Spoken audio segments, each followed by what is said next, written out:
Hey everybody, this is Jim the Tabletop Engineer and welcome to a new 3-minute Wargame Sitrep. Today I'm going to talk about a new skirmish war game. I'm very excited about it. I got introduced to it by a friend and I've gone ahead and placed my order for the game. That's how much I loved it. And it's from the UK, so I'm expecting it in a couple weeks, and as soon as I get it, I will be making some videos, some playthrough videos to share. What is the game called? I'm going to throw some images up on the screen so you'll be able to better see them, but it's called Guards of Traitor's Toll. Traitor's Toll is a nickname of a city that is situated between some mountains and some plains, if my background is correct. And basically trade is occurring between all these regions, and it goes through Traitor's Toll. Everything in Traitor's Toll revolves around money. Getting licenses, getting your stuff inspected, selling things, moving things, unloading stuff. It all comes down to money. And where there's money, there is crime.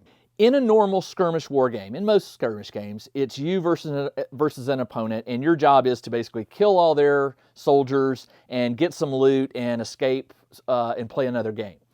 Not with Guards of Traitor's Toll, although you can do that. In this game, you don't want to cause undue death and destruction because it will come back to hurt you.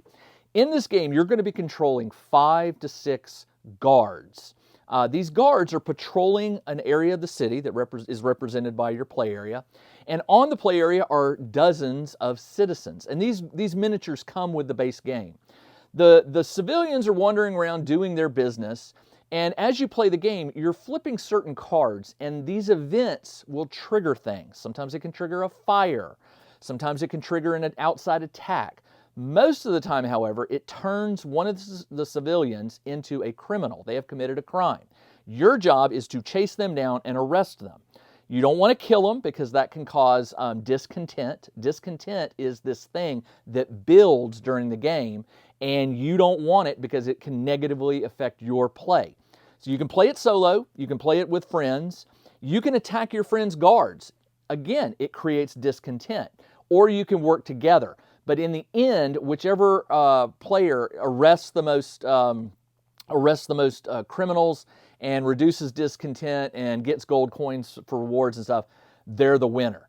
As I said, the box comes with a whole bunch of guards, a whole bunch of civilians, and tokens, which the tokens are put in a bag and you draw them out, and the token will tell you whether a civilian takes an action or a criminal takes an action or a guard or things like that.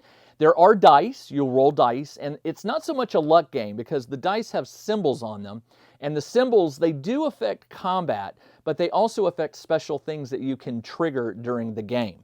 Again, the game is called Guards of Traitor's Toll. I will put a link in the video description below where you can go find more information, and I will be playing this game very soon as I get my hands on it, and filming some playthrough videos, so I hope you'll like that. As always, this is Jim the Tabletop Engineer. Thanks for joining me, and I'll see you in the next episode. Take care.